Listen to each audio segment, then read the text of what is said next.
বিসমিল্লাহির রহমানির রহিম। আজকেও বানান করে কিভাবে রিডিং পড়বেন এবং শিখবেন তার জন্য প্র্যাকটিস করাচ্ছি আবার এই নতুন ক্লাসে। প্রথমেই কাফ ইয়ে যাবার কাই, ফা যাবার ফা, কাইফা। তা কা যাবার তাক, ফা ফেস ফু, তাক ফু। র ফেস রু, তাক ফুরু। নুন যাবার না, তাক ফুরু না। বা লাম জার বিল, লাম খা যাবার লা, বিল্লা হাজার হি, বিল্লাহি। ওয়া যাবার ওয়া, কাফ নুন পেশ কুং, ওয়া কুং।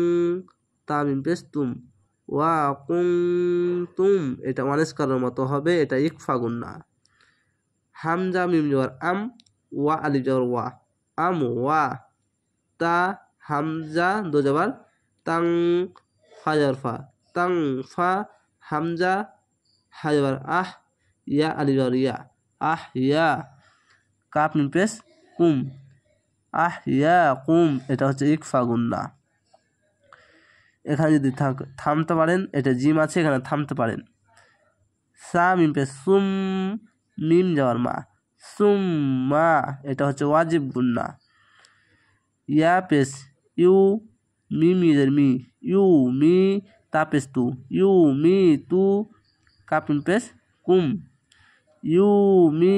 এখানে দেখে ইউ মি তু কুম। সা মিম পেশ সুম, মিম যাওয়ার মা, সুম্মা। এখানে হচ্ছে ওয়াজিব গুন্না।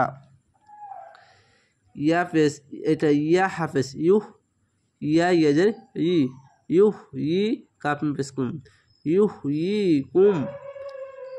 সা মিম পেশ সুম, মিম যাওয়ার মা, সুম্মা। এখানে ওয়াজিব গুন্না। হামজাজের ই, লাম ইয়ে যাওয়ার লাই, ইলাই হাজের হি, ইলাই হি। তার অপেশ তুর, জিম যাওয়ার যা, তুর যা। আইন অপেশ উ, তুর যা উ। নুন যাবার না, তুর যা উ না। এখানে যদি অক্ফা করেন তুর যা উন। এখানে দেখেন পেশের পরে ওয়াও সাকিন, এক আলিফ টান। আর যদি এখানে থামেন তাহলে 3 আলিফ টান হবে। নুনকে 3 আলিফ টান হবে। আগে টানবেন উন, নুনকে ধরবেন উন। এভাবে প্র্যাকটিস করবেন, এভাবে শিখবেন আমার ছোট্ট ছোট্ট ক্লাসে। তাহলে ভালো থাকবেন, সুস্থ থাকবেন। আসসালামু আলাইকুম।